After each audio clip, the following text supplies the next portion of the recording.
Brew Strong is brought to you by Blickman Engineering, home of the top-tier brewing stand. Visit them online at blickmanengineering.com.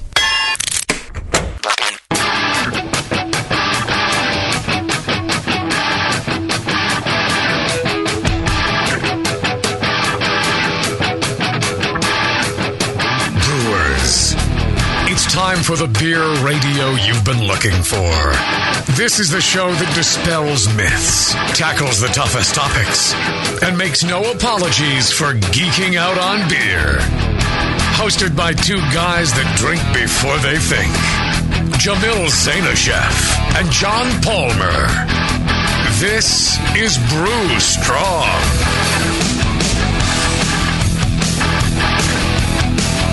Hey, howdy, hey, my brewing brothers and sisters. Greetings, cretins. There you go. I always thought that we thought before we drank. Yeah, that's true, actually. I consider my drinks very carefully. Yeah, I put some thought into what I'm drinking. Yeah. I don't drink before I think. I think before I drink. Mm-hmm. I think announcer man got it backwards. I think, but it probably sounds flashier to the guys that don't know us yet. The guys that haven't seen us flash, yes. Is that what you mean? Yeah, or seen us drink in public, yeah. Seen us drunk off our ass in public. Yeah. Do you guys sometimes drink and think at the same time? Or is it just always one or the other? No. My wife has, for years, is trying to get me to multitask, and I can't. Strictly cereal. I'm sorry for asking. No worries. You think about cereal? Yeah, oatmeal. I like cream of wheat. I really do. That makes sense. Mm-hmm. I can see you as a cream of wheat guy. Yeah. You got kind of that Midwest vibe going on. Yeah. So. Maple and brown sugar, baby. All right. I'm more West Coast. I'm a little more granola. I'm a little more bran. Okay. All right. I'm just saying. A little birdier. Yeah. Throw in some pieces of trees. I'm West Coast all the way, baby. Okay. I love the Midwest. Don't get me wrong. I know. But cream of wheat, no. A little too much like a mouthful of jizz or something. I don't know. I don't tend to go that way. Just because of the word cream, huh? Yes, and that's what anything with cream in the title, I will not consume. If your jizz has anything like cream of wheat, there's something wrong, right? It's Really? like sandy and grainy. Yeah. I'm just saying. Should it be brown? No, color wise, yeah, but I'm just saying texture. Not that I would know. I'm just. Moving on. Okay, all right. Speaking of the creamy wheat of the Midwest, our fine sponsor, yes. John Blickman Engineering. He is the cream of the crop. The cream of the wheat of the crop, absolutely. No, he's a great guy that's built a brilliant company off of his innovation, insanely great innovations for homebrewing. I'm just amazed at every time I turn around and he's invented something new that rethinks the way we do things in homebrewing, like that Blickman beer gun. I tell you, I'm blown away that. Oh, it's become an industry standard. His really. concept was like, wait, this is done wrong. Here's the way to do it. Release the beer at the bottom of the bottle, not at the don't release up at the top and force it down a tube where it foams like a son of a bitch. Release it easily at the bottom and let the filling beer level keep it quiescent at the bottom. That's right. Yeah. Very, very, very innovative. I tell you, I just recently got my hands on some more beer guns, and I'm going to try and automate a couple of them for filling some sours and things like that. Just having some fun with some one-offs. And I'm lazy. I can't be bothered to squeeze the little thing. Push a button. You want to push a button to push the button. Yeah, I'm going to push one button. It's going to push another button, and it's going to squeeze a lever. And it'll lift it up and down. Several times. Okay. Yeah. Do it several at once. Well, yeah, and then if I get one of them working, then I'm going to gang like 6 of them together. Okay, yeah. So I already ganged 4 of them together and did it manually, and requires some real squeezing power. Yeah, I can imagine. Which my hands have, but it's a little tiring when you're doing like 5,000 bottles. Anyways, BlickmanEngineering.com. Go check them out. Lots of great stuff that they provide to the industry. Yep, our fine sponsor. Well, in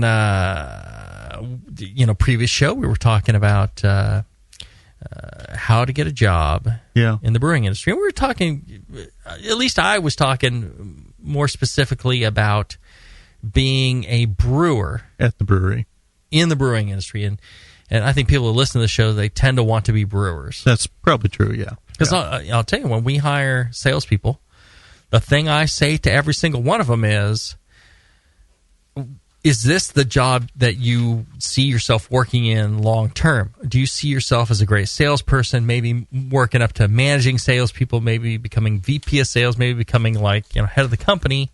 Right. That's the kind of job that you're in sales, right now. Yeah. There is no transition from sales to brewer. You don't want to be a brewer. They're like, nah, I don't want to be a brewer. Brewing's cool, but this is what I like to do is, the sales. I'm like, great, you're hired. Right. If they tell me they're interested in being a brewer, then screw you. You're applying for the wrong job. Apply for a job as a brewer if you want to be a brewer. Right. Same thing like tasting room. People like, I'm hiring you to work the tasting room. I'm hiring you because of your personality, because of your service skills, because of your cleaning skills. That isn't necessarily what I need in the brewery. I need somebody great in the tasting room, right? I need somebody great in accounting, somebody great in, lab work, somebody great in all these other things. Those aren't a brewer job. Right. If you're applying for one job just to try and get yourself over to be a brewer, no. Yeah. I will smell that out, and you won't be hired in the first place. And then if you are working for us and you keep bugging me about being a brewer, then you're just going to annoy me. Yeah, I think the take home here is if you're going to apply at a brewery, whether it's a nano, a micro, or larger, understand that this is business. This is this is not a casual thing you're probably entering into, because a working brewery is a business that needs to make money, and they're hiring to fill a specific need. Not just a general need. Hey, we need another body here, because that rarely happens. Well, and I'll say, as a body who is brewing, you're going to be asked to do all sorts of things. Yeah, right. That's true. We're going to ask you to do, clean the bathrooms, load trucks, unload trucks, sweep, go to events, maybe wash glasses in the tasting room when we're shorthanded, whatever it may be. You're going to have to do a lot of different things that you may not envision as your job. Yeah. But, I mean, we want you to understand that don't come into an interview or don't send in a resume saying, I'm going to apply for this tasting room job, but I'm going to try to work, transition really quick to a brewing position. Because you're going to be disappointed. Yeah. And the reason being the brewing positions are very specific, technical, and certain skill oriented. It's a dangerous position working with high pressures, high heats, high concentrations of caustics and acids, and you need to know what you're doing so you don't kill yourself or somebody else. I mean, I guess the company there. I can think of several instances where you talk to a head brewer at a brewery, in the industry here, where they started out washing kegs and worked their way up. But we're talking 5 years, and they were hired to wash kegs. Yeah, and they were hired to work in the brewery. Yeah, I imagine there are people who have moved from the tasting room or sales to brewing and head brewer, but it's a matter of proving yourself at the job you're doing, or but you're going to annoy the crap out of people going like, I'll take any job you have. I just want to work at your brewery. And it's like, so really what you want to be is a brewer. Apply for the brewing job. That's the most efficient for the brewery too. Because, they don't want you to move on and then, to something else, and then they get a void over in the tasting room or sales or whatever. Yeah. Again, it happens. More often than not, I see people go from the brewing side to sales, not the other way around. Okay, yeah. I see people go from brewing side to restaurant management or something like that, not the other way around. I just don't see again, the abilities and technical knowledge and things like that that's required for a great brewer, I think it's just not, the kind of thing, and people are like, oh, well, I'll do anything. Well, if you're willing to do anything, like I said, go take some online classes. Yeah. Take one of the White Labs yeast classes, take American Brewers Guild classes, take Siebel Institute classes. All these are available to you all the time. Yeah. If you're willing to do anything, that's the anything you should be doing. Right. There's invest in yourself. Pretty much no barrier to this. Go do it. Pick the cheapest one. If you can't do that, go to the library, read read how to brew, read all the brewing books out there. Right.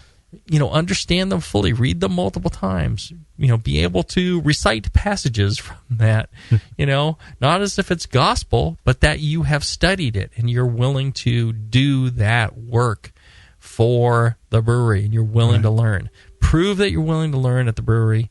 Prove that you're willing to do hard work. When we talked about hard work in the previous episode on your resume, we were talking about food service is hard work. Yeah. Bussing tables, waiting on tables, that can be hard work. Working on a farm, working in a, factory. Working in an office, not hard work.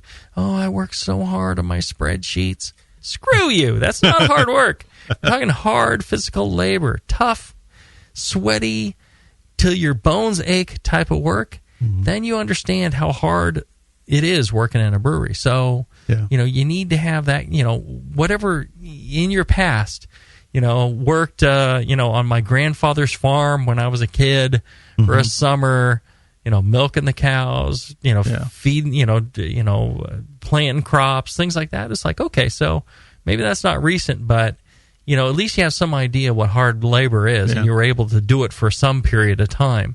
Now you're an accountant somewhere. It's like, well, okay, accounting's a good experience, good thing for the brewery, but, it's not hard physical labor. Anyways, that's the kind of thing that I think, people are looking for. Let's do this. Let's take a short break, and when we come back, we'll jump into some of the red flags that people tend to drop all over their resumes and in their cover letters. Right after this.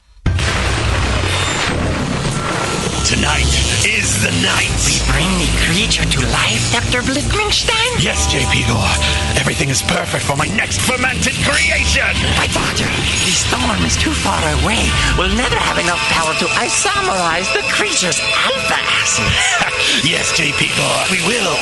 For I have in my possession the Tower of Power. Blickman's new Tower of Power is the evolution of automation. Control hot liquor, sparge, and mash temps like a pro. The Tower of Power is a high-quality gas-fired rim system that works with your current brewing setup. With ultra-precision, the tower can hold your mash to 1/2 of a degree Fahrenheit. Precision and repeatability. The Tower of Power is the answer to automatic, fast ramp times. See more at BlickmanEngineering.com. Bring your next creation to life with the Tower of Power. Dr. Blickmanstein, with the Tower of Power, you can probably give me an afternoon at the pub to enjoy a pint. Don't be silly, J.P. Gore. We have beer to brew. Since the first time the Brewing Network microphones turned on, More Beer was behind it. More Beer sponsors the programming on the BN because, like you, they love brewing. And like the Brewing Network, they love sharing their knowledge. Morebeer.com isn't just a website to place your next equipment or ingredient order. Morebeer.com also gives you access to free beer information that will make you a better brewer. Go to morebeer.com and click into the Learning Center. You'll find podcasts, technical facts, video tutorials, and more, including access to The Buzz, More Beer's social network of more than 5,000 members. And some of them might even be crazier about beer than you are. Get over to morebeer.com today and take advantage of The Buzz, the forum, the Learning Center, and make sure you're signed up to receive the newest More Beer catalog. More Beer, bringing you absolutely everything for beer making. When I order a beer, I want my server to know more about it than I do. I want someone who enjoys good beer and loves helping others enjoy it too. I want someone who knows how to pour a perfect pint for any beer style. I want a Cicerone. The Cicerone certification program is creating the type of people who help you enjoy great beer. Home brewers and craft beer lovers know beer is more flavorful and complex than ever, and it takes some serious knowledge to store and serve beer right. Cicerones know beer. There are 3 levels in the Cicerone program: Certified Beer Server, Certified Cicerone, and Master Cicerone. Cicerones are truly the sommeliers of beer. The best beer locations have a certified Cicerone on staff. Relaxed and unpretentious, Cicerones are tested on storing and serving beer, beer styles, flavor and tasting, the brewing process and ingredients, and pairing food with beer. Learn more about your next beer guide at cicerone.org. Certified Cicerone, because it takes top talent to present a perfect pint. All right, BN Army, it's trivia time. What's the only homebrew shop with over 1,000 recipe kits, $4.99 shipping on orders over $100, and is also home of the Wolf Shirt? The one and only answer is Austin Homebrew Supply. For over 20 years, they've specialized in creating recipes such as the best-selling Texas Blonde Ale, Apocalypso, Hop Bomb 2.0, and Double Chocolate Stout. And they just recently unveiled their small grain kits that produce 1 gallon of beer. Visit AustinHomebrew.com to browse their extensive catalog of equipment and ingredients. They also have mini clone recipes of your favorite commercial beers. They're the exclusive retailer of BrewVent yeast fuel as well, yeast nutrient, and the all-new Bodybuilder. Follow Austin Homebrew Supply on Google Plus to participate in video hangouts on popular brewing topics. So visit AustinHomebrew.com today and make sure you sign up for their weekly email with news and specials. Austin Homebrew Supply, AustinHomebrew.com.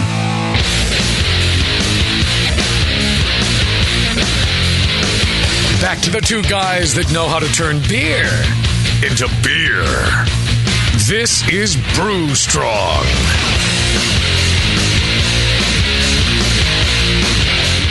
All right, we're back. We're talking about brewing resumes. Yes, and we talked about the Peter Principle during the break. That's right. We talked about why many passionate people fail in business because they don't understand business. Yep. That's all on the super special, paid subscription model. You get all the outtakes during the breaks. That's right. Pardon me. All right. So, what kind of red flags do we have here in the process? Well, yeah. I mean, we talked about one is if you apply to the job that you really don't want. If you're applying for job A in the hopes of getting job B, not a good strategy. Mm-hmm. Yeah, I get that thing on so many cover letters. I will do any job in your brewery to work at your brewery because someday I want to be a brewer. Like, well, so you want to apply for the brewer job, or you want to apply for anything and just hope by some miracle I would then transition you from toilet cleaner to head brewer, or from whatever it might be to head brewer. Not going to happen. Right. I just don't see that transition ever really working out very well. I mean, it's possible, I guess, but I am not going to do that. I'm not going to do that to us as a company where we're messing about trying to make people, round, square pegs fit in round holes type of thing. Right. What I'm going to try and do is find the ideal position for you. And, if you're smart and you're hardworking and you're dedicated and I believe in you as somebody who really can, will run with it and make something great happen no matter what you're doing, I will find a position for that person. Right? Okay. But if you're trying to come in and be something else, and just not going to work. So you need to be very, very careful of that. And so generally, one of the big red flags is hire me at something, and then I want to be a brewer. You're going to be disappointed because again, I don't want to shortchange that person and put them in some job, and then we don't need an employee standing around going, I wish I was a brewer. Right. Right. Or not focusing on their job because they're trying to learn, the brewery job. No. I need you doing your job. I need you focused 100%. The people who work in our tasting room can't be dicking around learning how to brew. They need to be ensuring 100% that, bathrooms are spotless, the, customer service is rapid and perfect, perfect pours, perfectly clean lines, perfect, understanding of the beer, all that stuff needs to be perfect. They should be doing that 100%. If they're not, and they've got time to screw around learning the brewing process, then I've got too many people employed in the tasting room. I need to fire some. Okay, yeah. Same thing goes in sales. You should be working your ass off getting sales going. If you're not, and you have time to screw around in the brewery, our sales numbers are not quite right, and you could sell more. Either your compensation is wrong based off of the number of cases you're selling, or there's somebody better that could be in your job. It's not the right thing for you. So do yourself a favor and do the brewery a favor by clearly outlining what job it is that you want and that you can do and that you want to stay in, and it's going to work out better for everybody. Yeah. So what are some of the other red flags you've seen on resumes? Like we mentioned before, the sloppy resume, using another brewery's name, or like, I loved your supplication. Your supplication, things like that. Or I love craft beer. My favorite beer is Stella Artois. Right. Oh, yeah, it's like, Blue Moon's the greatest, and, I wish you guys would brew a beer like that. Another thing, and we mentioned this on the previous show, was about the know-it-all. It's like, well, I've been brewing for I've actually had this in a cover letter or a resume, a cover letter. Guy was saying, I've been brewing for 4 years, so I know everything about brewing, and what I'm going to learn from you is, more. I just need to know, where you're, how you transfer things from place to place, or something stupid so like that. So I can open my own brewery or something. Right. Well, and that's the other thing is like, and I'm not adverse to hiring somebody that says, my goal in the future is to open my own brewery. Mm-hmm. I'd like to work for you for 5 years and then, have a chance to open my own brewery.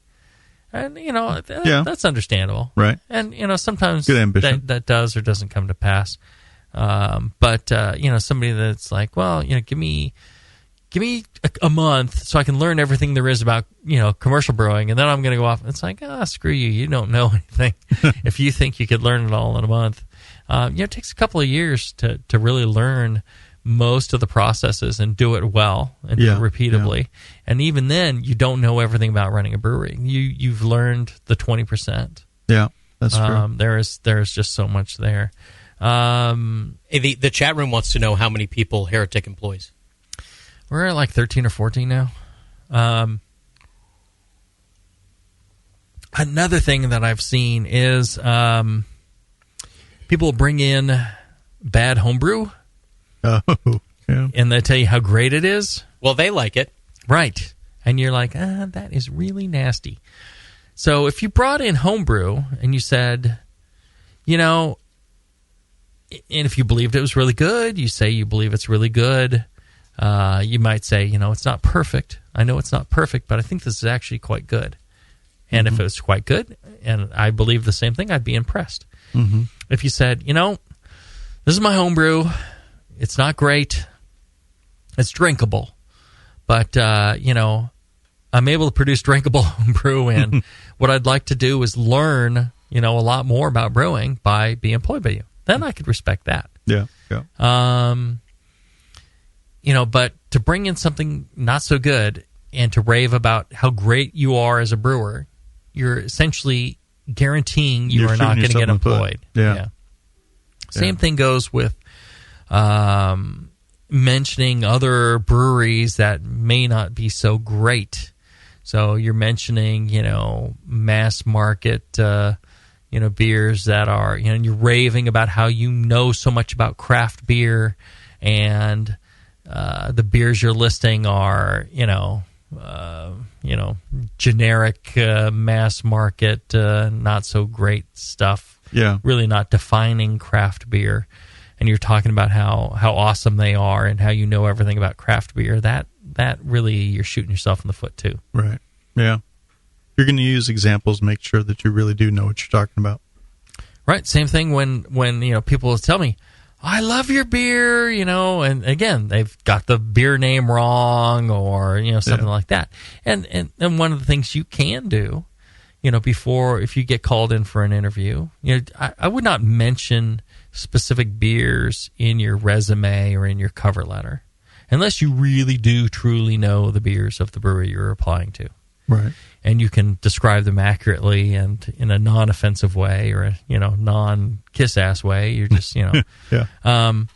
But, when you go in, before you go in, I would recommend hunting down all the beers from that brewery you're going into, tasting them all, learning the names, Right. learning a little bit about the story.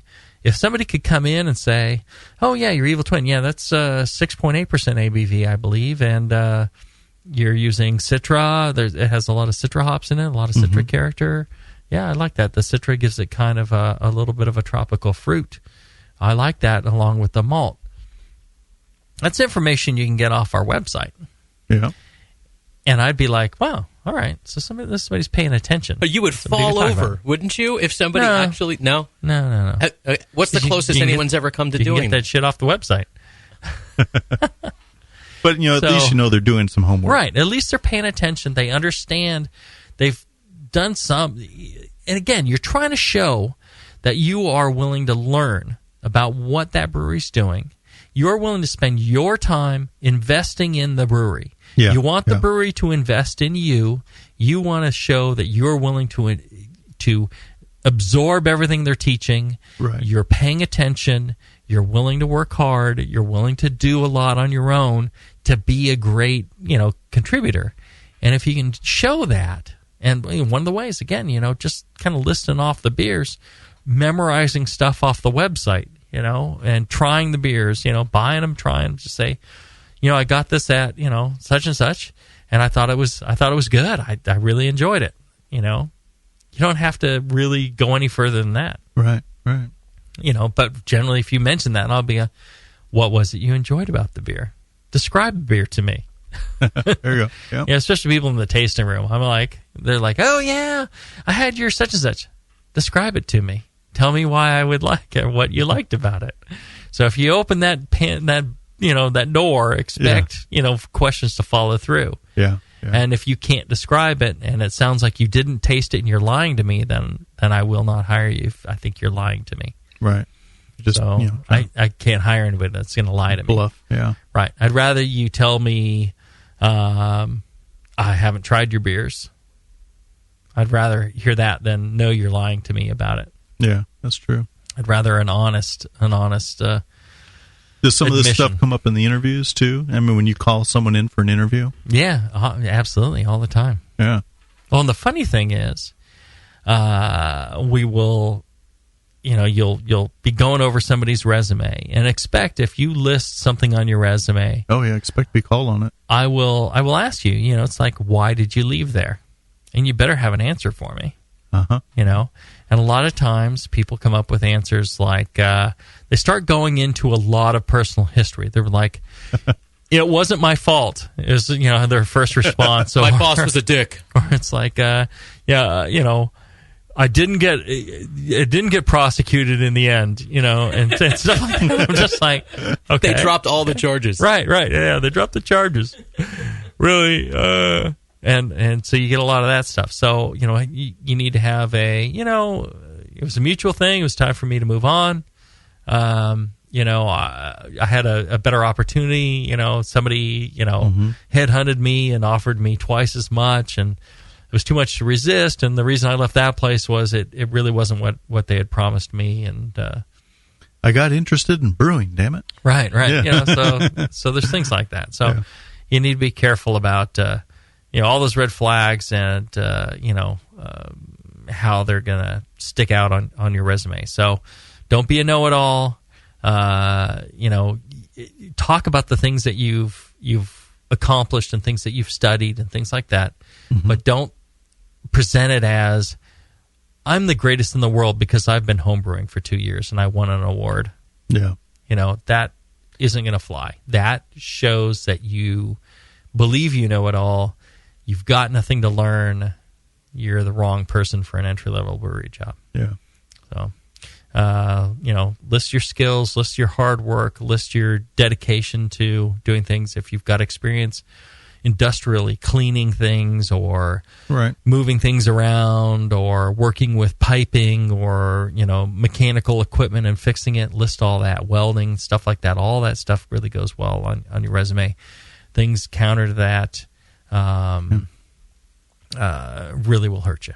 What about your liberal arts degree from ex-college? Do you give a rat's ass about that? I like the fact that people have a college degree just because it shows, again, a willingness to learn and a dedication to stick something through, stick it through. No, to stick it out. I think is what you're looking for. Stick it in? Yeah. Stick it in, stick it out, whatever. In and out, in and out.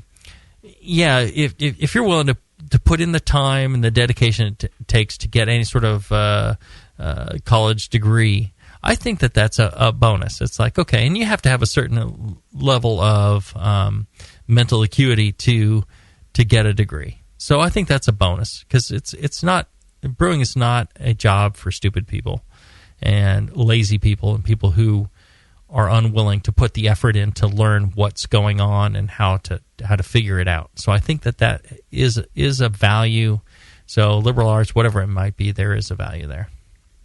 All right, let's take a short break, and when we come back, we're going to get into the interview, and we got coming up the top 10 things not to say in your brewery interview, right after this. A few things happened 30 years ago. ARPANET migrated to TCP/IP, and the Internet was born. Revenge of the Jedi was renamed Return of the Jedi and opened in theaters. Mila Kunis and Emily Blunt were born, beginning a rad fantasy in my mind. But all of that pales next to the fact that HopTech opened its doors and began blowing homebrewers right out of their mash tuns. HopTech doesn't fuck around. Real people shipping awesome shit straight to you. Their new website is fast and easy to navigate. Or just call 800-379-4677 and let badass bitch Jade and Bruin brother Roberto blow their warm load of customer service all over you. So visit the site or visit the store in Dublin, California and support those that support you. Get your brewing on at hoptech.com. Downtown Joe's, where everyone is welcome, especially if you like drinking and tasting beer. Head brewer Colin Kamensky's favorite beers are the Tantric IPA and the Double Secret Probation IPA. But you'll have loads of others to choose from when you redeem your exclusive Brewing Network savings. Downtown Joe's is the best brewery destination and the hottest night spot in Napa. Colin invites all homebrewers and fans of craft beer to stop by and enjoy the great food and beer. Whether you're in the mood for riverside dining, live music, or just hanging out at the bar to meet a person of the opposite sex or a person of the same sex, Downtown Joe's has exactly what you're looking for. And now just mention the Brewing Network to receive $1 off your beer at Downtown Joe's. That's right, take $1 off every one of their great selection of craft beers, including the Lazy Summer Wheat, Golden Thistle Porter, and the Triple Dog Dare You. Come to Downtown Joe's and enjoy the laid-back atmosphere of Napa's best brew pub. Visit downtownjoes.com right now for current beers, the live music schedule, or to drool over their delicious menu items. Downtown Joe's, your neighborhood brew pub where everyone is welcome. Nico, listen, our lawyers said that we had to do this for 1 hour, and after this, we don't have to talk to each other for 3 more months to the next meeting. Kids, come on, let's get out of here. I'm supposed to have more lines. I'm the professional. Hey, it's Sully. And I'm Nico. And we opened the 21st Amendment 9 years ago at 563 2nd Street in San Francisco, just 2 blocks from Giants Park, to make great beer and have a great time doing it. That's right, because to us, the 21st Amendment is more than just the right to make beer. It's the right to experiment, to be innovative, and just do things differently. And so now, we're putting our craft beer in cans. That's right, cans. You can find our world-famous Hell or High Watermelon Wheat Beer and Brew Free or Die IPA throughout California and Alaska. And now it's also available on draft at select accounts in the Bay Area. So next time you're at your local neighborhood pub or good beer store, be sure to ask for 21st Amendment in cans. Because everyone likes it in the can. Tasty crack cans. Tasty crack can.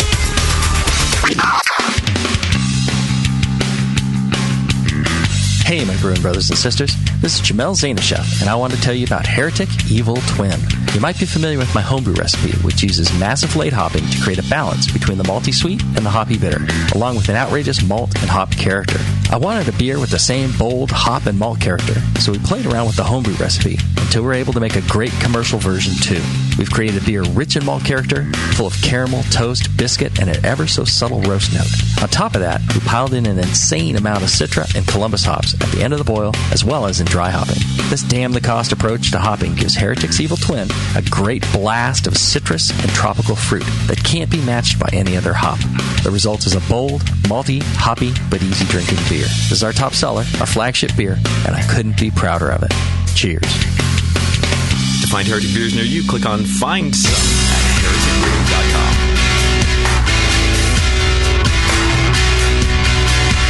Like the Lance Armstrong of the beer world. Except for that nut thing. This is Brew Strong. All right, during the break, we talked about small hands for being righty and lefty. We talked about making your own chocolate. Yep. And anything else? What else did I miss? Some of the entertaining lines from the chat room. Yes. Which you can join when we are live, by the way. Yeah, absolutely. Go to thebrewingnetwork.com. What is it, chat now? Yeah, just click chat on the homepage. Yeah, and you don't need a password or anything. It has a field for one, but you just sign up with any name you want and jump in, and it's pretty cool. You get people listening to the show, and you get to interact with them, and get to ask us questions, wise-ass things that Scott does or doesn't read to us, and make us feel bad. Make us feel good. Yeah, believe me, you don't want to hear everything they're saying. Screw you guys too, man. All right, so the interview process. So you've gotten this resume, you've avoided the red flags, which make you sound like a desperate douchebag who thinks they know everything. You get in for the interview, and I'll tell you, just off the very start, here's the thing that bugs the hell out of me. I've always believed there is early and there is late. There is no such goddamn thing as on time. On time, to people in the military understand this. People in all sorts of walks of life understand this. You are either early or you are late. You cannot show up on time for an interview. On time is 10 minutes early. That's on time. You don't show up for when we should be talking, you're late. So get there early. When John and I were talking during one of the breaks, what I've always done in my career is I get there an hour, half hour early, so traffic wasn't a problem. Travel wasn't a problem. Everything else wasn't a problem. I'm there. I get myself clean. I, lint roller myself, and I wait in the car until like 10 minutes before, and then I show up 10 minutes early. Right. That's how you do it. Don't be late. Either you're early or you're late. Just take that gem. I tell my kids that the same thing, and it may seem stupid to you if you're a frickin' wanker, but anybody else that understands business will appreciate that. Oh yeah, definitely. You have other tips for people in interviews, John? Well, I've done enough interviews myself, I suppose. You don't want to go into the interview with no questions. I mean, you got to show interest in this job. You're applying for this job. You've made it this far to where you're interviewing. Don't sit there like a bump on a log. I mean, he's going to ask you, why do you want this job? You better have an answer. And he says, like, do you have any questions? If you say no, that indicates a certain lack of interest. On the other hand, you don't want to say, can I make more money than that? I'll tell you, one thing is, I always wrap up with, do you have any questions? I've explained the whole job and everything, and I say, do you have any questions? How often are people going, no, I'm good? 80% of the time. Are you serious? Right. And you should have some questions in mind, a variety of them, because if all the ones that you're already thinking were covered, you want to have another one that was covered. And you can kind of go into, you should have something. If not, just say, you could also say, I'm so overwhelmed and a little bit nervous, during the interview process, but I know I do have questions. If I could just, give me when I go home, I'll compose my questions. If I could send them to you in email, would you be okay with that? Or can I, something like that might be okay. But people are just going, no, I'm good. They're like, nah. Unbelievable. 80%. Right. Blows me away. People are stupid. All right. So have some questions, and then what was the other thing? Well, you want to express you're there to learn. Right. You are applying this job. You want to learn to be a brewer. Express some interest in the position. Express some interest in the company. Stuff like that. Ask them. What thing I was going to mention. Oh, what's that? I don't know. Okay, I've forgotten it. Was it? If we went back in time, I could probably remember it. Yeah. No, it was the questions, and it was. Well, was it? We covered on time. Yes. Dress neatly. Yes. Yeah, be clean. Mm-hmm. You don't have to be wearing a suit necessarily in a brewery job, but you should be clean. Right. Fingernails clean, hair trimmed, clean, washed. Shouldn't stink. Be neat, be sober. Yeah. Don't be drunk. Listen to what the people are telling you. Pay attention. Yeah. Like I said, it's understandable. People get nervous in interview situations. That's okay, and you can say, hey, I'm a little bit nervous, right? Just because it's an interview, and that's all right. But have the questions. Be personable. Be open. Be honest. Yeah. People can tell when you're lying to them. Yeah, and there is such a thing as too much information. Right, a little TMI. Yeah, right, don't make a fool of yourself. Don't talk about bad experiences on previous jobs. Don't talk about when you tore your nutsack open and bled everywhere. Yeah. Don't talk about your avocado-sized nut. Don't talk about rubbing the color out your dick. Don't talk about what other stupid stuff have I said on the show? Yeah, let's see. If Jay-Z interviews anyone that seems tell too the much biopsy. like him. Yeah. Right, don't tell them about that. Don't tell them about right. Don't tell them about your nipples. Don't tell them about all the stupid things you did when you were young. Yes, yeah, pretty much. We could have cut a good third of the shows out if I didn't mention all that stuff. Well, I think this could have been a 40-minute show for forever. There you go. Yeah. But it's been entertaining. Well, I don't know about that, but it has been something. Yeah. Well, let's see. I mean, there's a bunch of things.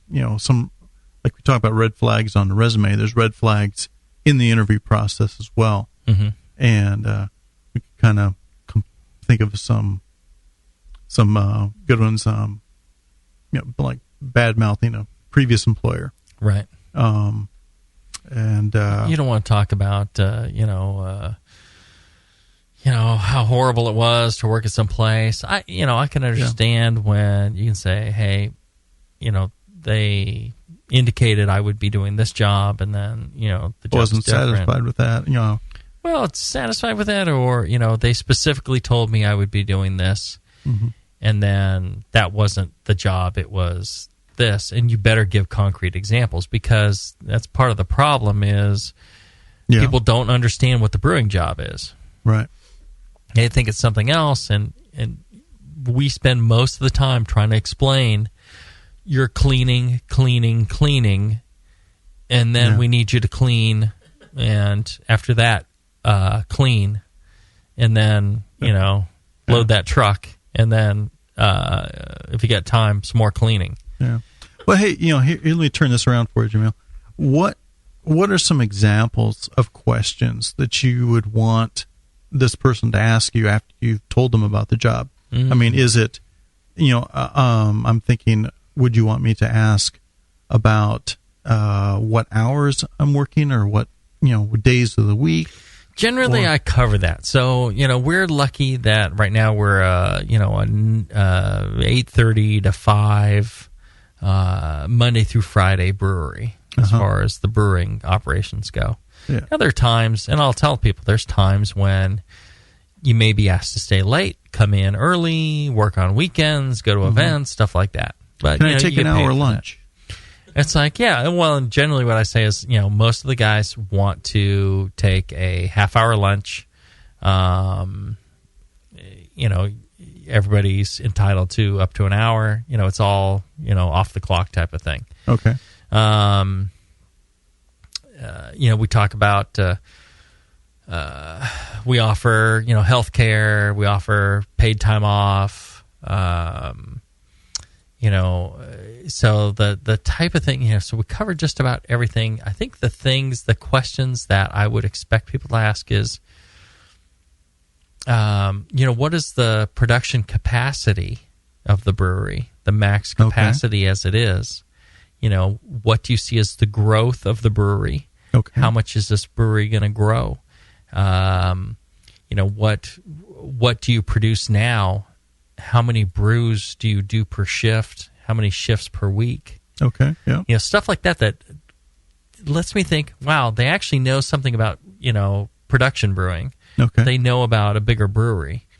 It's like, if I haven't mentioned it, it's like, what's the brew length of the brew house? What's, how many barrels do you brew? Mm-hmm. What's, other, procedure type of things that make me think they've actually studied something about brewing. They actually know something enough. They know enough to ask some intelligent questions about, and they're already trying to learn about the brewery versus, what do I get for vacation? Right. Can I have Friday off? If I start this week, can I have Friday off? When do I get my paycheck? All that stuff, it's all, very generic and governed. Yeah. But they could ask, what new beers you may have on the horizon. Right. Yeah, that's a little annoying. Okay. Just because, what I'd ask is a little more generic. Do you see your brewery adding more, special releases, or, are you guys working with any new, hop varieties, things like that? I guess something like that. If you get too much in it, you could sound like you want to do something new, and you're not. I mean, it depends what kind of job you're applying for. If you're applying for entry-level brewing, right, you shouldn't sound like you're trying to rewrite the brewery's recipes. Okay, right. Because that's not your job. Hell no. Mm-hmm. Once you're there and I trust you and you're tasting stuff and you can respond with, what you taste, maybe, and if I appreciate that, maybe I'll ask your opinion on it. Yeah. But somebody, besides the entry-level brewer is deciding what the beers should taste like. Yeah. Whether you like it or not, that's the flavor profile they're going for. It's a recipe thing versus a process thing. I see. You might ask questions like, what do you do to ensure, the, stability of your product in the package when it goes out to retail or something like that. I mean, that was like, oh, wow. So that we're always concerned about making sure we're sending out stuff that'll be shelf stable. Okay. Yeah. And you can say, do you sterile filter or pasteurize, or how do you do that? You ask a question like that, people are like, oh, all right. So you understand the needs of the brewery. You understand that there's some technological concerns or process concerns and how it impacts the beer. Okay, that's a good question. Yeah. Versus can I take beer home each day? That's a bad question. Yeah. Right? And those are the, that's the difference between somebody who's interested and knowledgeable and wanting to learn about brewing versus somebody that's there to get drunk. Yeah. Which is definitely something you don't want to show up for your interview. Yep. Well, and I'll tell you what else you don't want to show up for your interview with.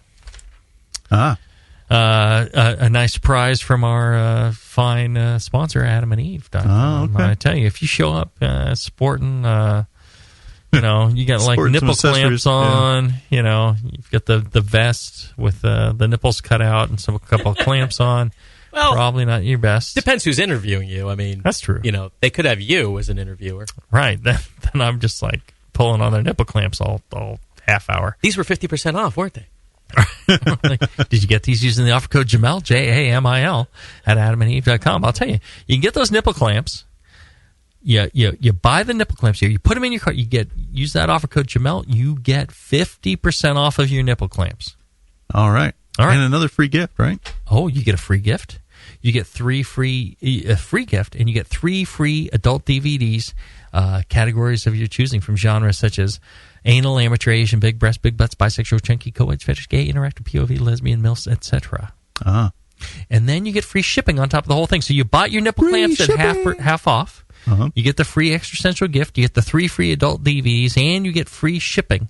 Yeah, all for using the offer code Jamil, Jamil. That's a good point, because it's so annoying. You're seeing these, commercials on TV. It's like, and if you order now, you'll get a second onion peeler for just an additional shipping and handling charge. Look at it this way: you buy your left nipple clamp, you get your right nipple clamp for free.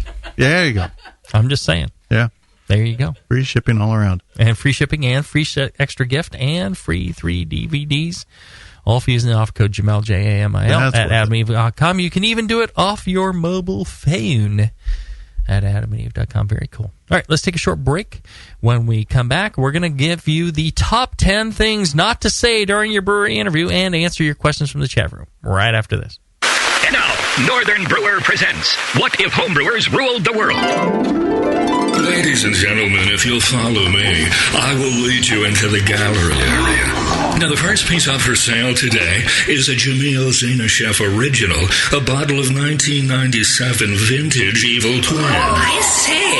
A bidding for this one-of-a-kind piece will start at £7,000. And if you'll continue to follow me, ladies and gentlemen, I can show you a rather abstract piece from Bay Area brewer Justin Crossley.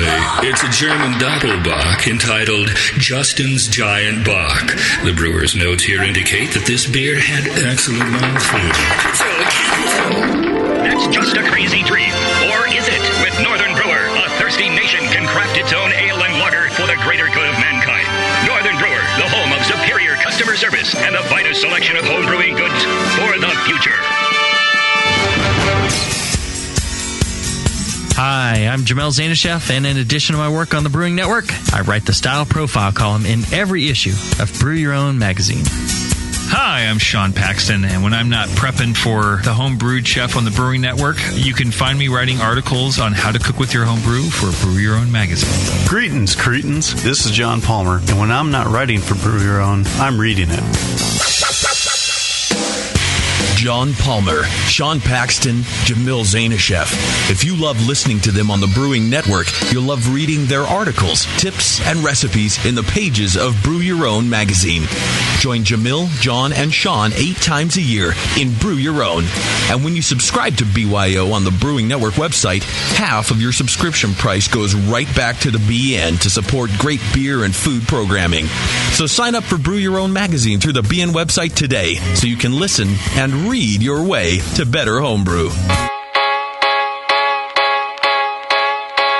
There's an app on the iPhone for just about everything, including beer. Apps for finding a pint of beer. Apps that look like you're drinking a pint of beer. And now, there's an app for brewing a pint of beer.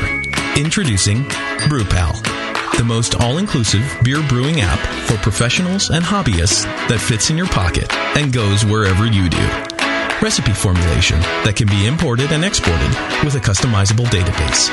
Mash and sparge calculations, yeast pitching rates, carbonation tables, and more. Available right now for less coin than a pound of grain. See BrewPal in action at brewpal.info and download it for your iPhone at a special introductory price right now. BrewPal, all the brewing software you need, right in your pocket. A vial of White Labs yeast is the key to your best beer. When you open a vial of White Labs yeast, you're giving your beer its best chance for a perfect fermentation. In addition to their already incredible variety of yeasts, White Labs is proud to announce WLP 90, San Diego's super yeast, now available year-round. WLP 90 is super clean, super fast fermenting, with low esters and has a neutral flavor and aroma profile. It's alcohol tolerant and highly flocculent. For more of the latest White Labs news, click over to whitelabs.com, where you can read reviews of yeast, learn in the lab section, and join the customer club.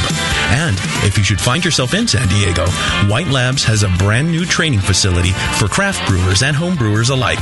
Whitelabs.com. Discover yeast, nutrients, enzymes, and more for commercial breweries, home brewers, and homebrew stores. White Labs. It's all in the vial. Hi, I'm Jason Harris, the proud owner here at Keystone Homebrew Supply. We're thrilled to be entering our 20th year of supplying this great industry, and to show you, the Brewing Network Army, how much we appreciate your support, we're offering you 10% off your first order on our website, KeystoneHomebrew.com. Just use coupon code BNARMY at checkout, and I'll get your order out the same day. My goal at Keystone Homebrew Supply has always been to have a complete supply of everything a brewer could want. When you place your order online or when you come into our store, it's our goal to have everything on your list and more. One aspect of KeystoneHomebrew.com that we're really excited about is the ability to fulfill customers' exact grain bills. Do you hate to wait? Keystone Homebrew Supply can get your precious yeast and hops to you within just one day if you live between Connecticut and Virginia, and within 2 days east of the Mississippi. KeystoneHomebrew.com. Coupon code BNARMY. I'm Jason Harris, and I approve this message.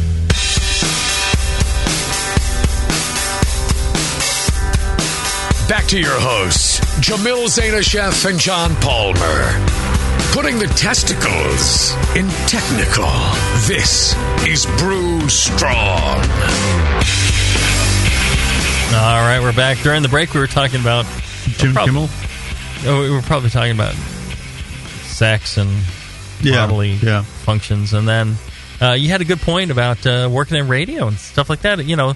And I was saying, you know, if it's an industry where you need to sleep with somebody in order to get a job, you really need to come in humble, prove yourself, and then, you know, once you've proved yourself, then ask for the money. Yeah, and it it runs counter, I think, to some people's advice. You know, maybe your college counselor or your uncle or something told you, be confident, you know, don't just accept their first offer, ask for more. And that works if you are an accountant and you've been with PricewaterhouseCoopers for 8 years and you're moving on to your next gig and you're negotiating. Mm-hmm. But it doesn't work if it's entry level, and it's, like you said, more people want the gig than there are gigs. Right. Well, and you had a Jimmy Kimmel example. Kimmel used to work for K-Rock in Los Angeles as the morning show sports guy before he was Jimmy Kimmel. Mm-hmm. He was just a local radio sports guy, and he would be there early and leave late, and he was cutting tape at 2 a.m. and making all sorts of stuff, making no money. Nobody knew who he was, and he did it for a lot of years. Mm-hmm. And now Jimmy Kimmel is hosting a late-night show on ABC. He's still pretty much nothing, but I tell you, it's a good story. He's no Jay Leno. That's the point. That's right. He's no entry-level brewer. That's all I got to say. All right, so one of the things we were talking about is the top 10 things not to say. And I remembered what it was I was going to tell you about. The story I was going to tell you about earlier was, you know, we hire people with the understanding when they're entry-level in the brewery, you're working for minimum wage. We're training you. We're investing a lot of money in getting you trained up so you can have a great career in brewing. Right. And what I tell them is, so this job, since you've offered to work for free, right, I'm actually going to pay you minimum wage because I feel that that's fair on top of, you know, what we're investing in you, right? So don't ask for more money. This job pays minimum wage. You have no brewing experience. This pays minimum wage. And then I'll get people that they're like, oh, yeah, can I get more than minimum wage? How about like $9 or $10 an hour? What did I just tell you? Yeah. No, you may not have the job. I'll move on to somebody else. If you're passionate about it, like the story that Scott was just telling, you'll do it. You'll do that work. And it won't be, if you're good at what you do and you prove how passionate you are and how hard you're going to work at this, people will just start paying you more. They don't want you to leave. Right. If they're not paying you more, it's because they want you to leave. I'm just sharing that tidbit with you. The reason I wouldn't pay you more, I want you to walk away. If I'm paying you more, it's because I want you to stay. Right. So there's a pretty good indicator. You don't even have to ask for more. I'll pay you more before you ask. That's the way it works. Yep. Well, and what are some of the other ones, John? What's another one? Well, top 10 things not to say during an interview. Bad mouthing other breweries. Right. We're this industry in particular is a pretty close industry. We're usually talking with other brewers, working with other breweries, sharing information, sharing ingredients, helping each other out. Right. And you start bad-mouthing a friend of mine, I'm not going to be inclined to hire you. Especially if it's a brewery that I think is great. Yeah. I had somebody come in and tell me how they didn't think too highly of Russian River. I'm just like, well, then you really don't want to work here because I think that they're one of the best breweries in the world. And so your vision of great beer, my vision of great beer, two separate things. Right. So you probably should have just kept that tidbit silent at that point. And even more to the point, if you come into an interview and say, I really don't like Heretic beer. Why, thanks. I think I can make it better. Hire me. Right. No, I've had people come in and go, I didn't really care for, this, that, or the other thing. And you're just like, you really telling me that? That's fine. People have their own opinions, but you really don't want to mention that in an interview. And then people that are saying, I can make your beer better. Your beer's good, but I could really make it great. Oh, really? Why don't you make it great from somewhere else? Yeah. And another one here is if you're asked... What shouldn't somebody say to me at the interview point? Yeah. I can make your beer better. And also, where do you see yourselves 5 years from now? 5 years from now, John? I'm going to have your job. Yeah, right. Yeah. Or... I see myself kicking your ass at GABF in 5 years. Oh, thank you. Thank you very much. That's great incentive to hire you. Right. What about, when you asked, why are you applying here, John? Well, really, I'm applying at every brewery in town, out over most of the state, really. I'm looking for anything. Great, thanks. I'm glad we're special on your horizon there. And, I think it's okay to be honest and say, I'm applying at, the breweries that I really think are good in our area. Yeah. I really want to be in the brewing industry. I'd prefer to work here, but, I think, Drake's is a great brewery, Russian River, Lagunitas. There's some really good breweries in the area, and I'd like to learn a lot from those. I could learn a lot. I'm desperate. I want to work at a brewery. Yeah, I want to. I'd prefer here, but what else? What about Tell me about your brewing ability. Well, I don't brew so much, but I really like drinking beer, and I think it'd be cool to work here because you guys make great beer. And I like it. Right, I like the beer. So. And if you have a new beer, I'd like to drink that one too. Oh, great. That's nice. I appreciate that. Okay. Well, but tell me what you know about brewing. Well, you use sugar, right? Yeah. Right. Yeah. How much do you drink, John, on a regular basis? Oh, I drink about a case of beer a night. Well, right. Or and more on the weekends. Are we going to be working weekends? Probably not, right? Right. And do we get to take a case of beer home? You can get your drink on the weekends. Yeah. Absolutely. And if you give me beer instead of money, that would work too. Right. We'll work for beer. I've heard that one before. I just want to work for beer. Absolutely. Okay. So you're an alcoholic is what you are. I like people that work for money, really. Yeah. They can turn it into like food and a few other things, and then maybe some beer. Yeah. Show a little responsibility here. Yeah, and that's part of it. We're looking for responsible, hardworking, intelligent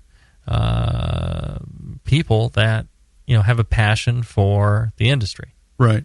So ask yourself, look at your resume, look at your cover letter, look at what you're saying in your interview, and ask yourself, is everything that I'm saying representing a responsible, hardworking, passionate person for the industry? Interested, intelligent. Yep. Yeah. Intelligent, and if you can do that, you're going to isolate yourself immediately from the other, from 80%. You're going to be in the top 20% with that. Right. And then if you spend this time that you're saying to yourself, I'd do anything to be working in a brewery as a brewer somewhere, all this time that you're whining about that and applying to jobs needlessly, if you took that passion, supposed passion, and did some online courses, or went to... That would be a great question to ask you, is, hey, what would you recommend I do to improve myself for this job? Should I take this online course at Siebel, or should I... What books would you recommend I read to help prepare for this job? All these people are going, I'm going to be Cicerone. It's like, well, that's not really anything. Brewing. That's serving. That's beer. not brewing. Take some of these brewing courses online. If you do it in person, that's great. You don't have to do the entire Master Brewers program. Right. Take a few courses. Take the White Lamb's yeast course. Stuff like that. Yeah. Goes huge on a resume.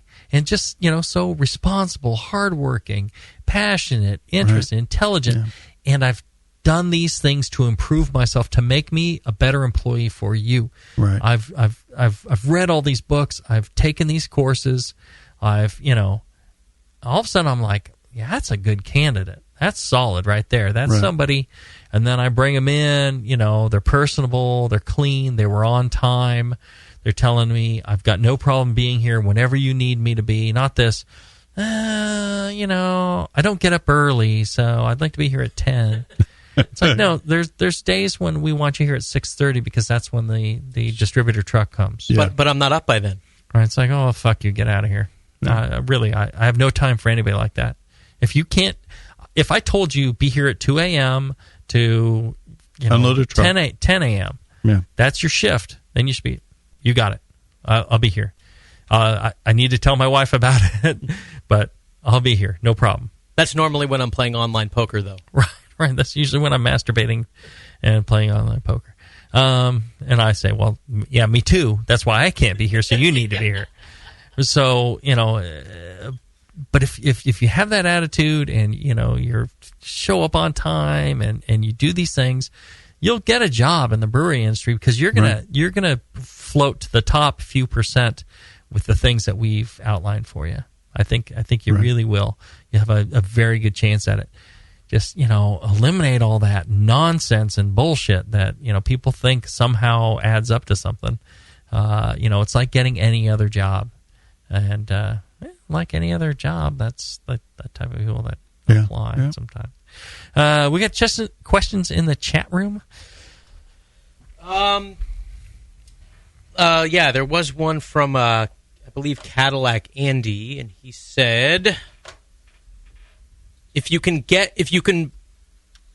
work in a smaller what did he say? You caught me by surprise here.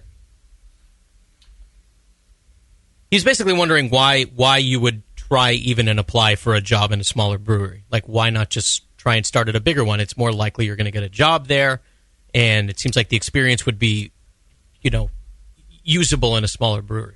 Quite possibly. The problem is, when you hire on at a larger brewery, if you don't have any sort of brewing experience, the kind of job you get does not give you much brewing experience. It's working in the warehouse, loading trucks and unloading trucks. Yeah. Or it's working in, what you do for 5 years is clean kegs, and that's it.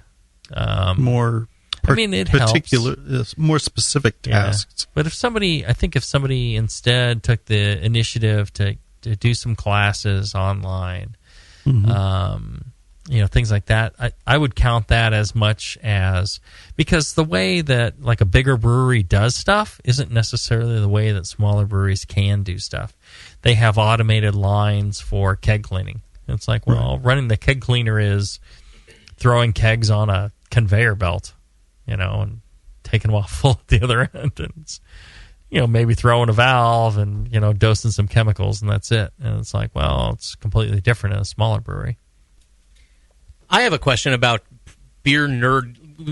Would it be beneficial to, like, proclaim your beer nerd credentials? Because you kind of touched on, well, don't claim, tell me that you love drinking some fill-in-the-blank X, not that great a beer, it doesn't reflect well. What if you went in the other direction?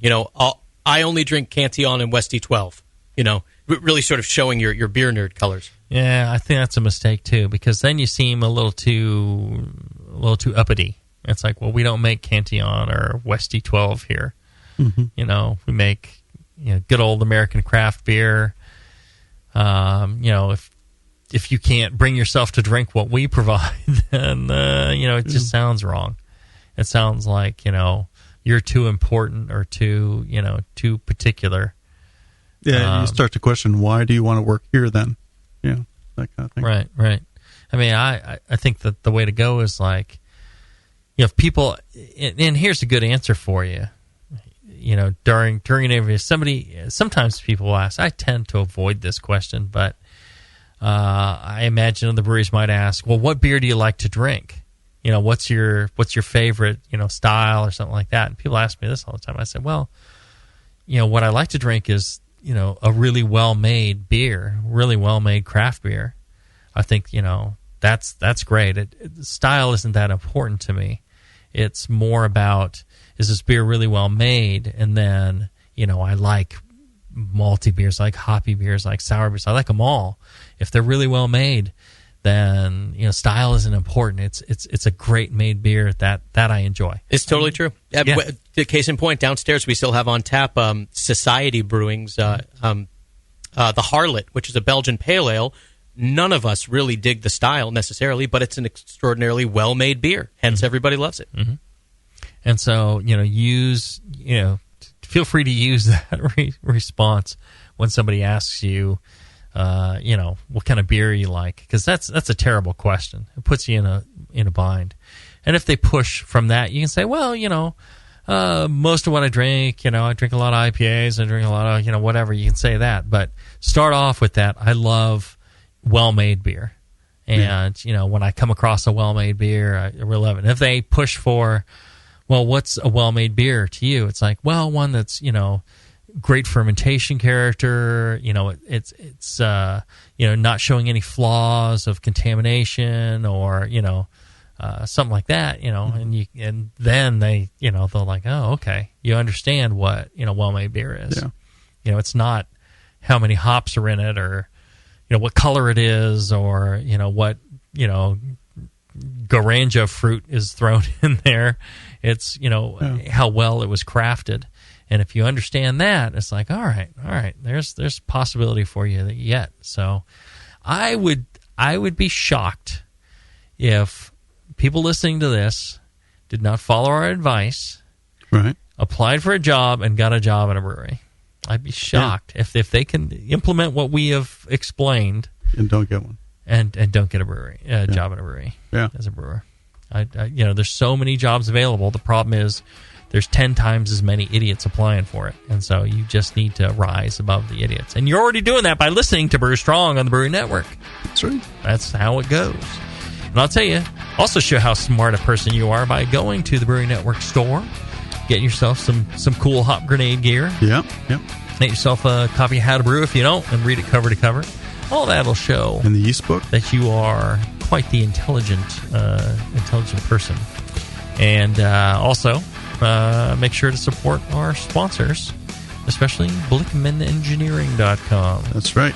Innovating your homebrew. Yes. Send an email to John. Tell him how much you love that he pays for the show so you don't have to. See him at the NEC and God knows where else. That's right. Till then, brew strong, everybody. Brew strong.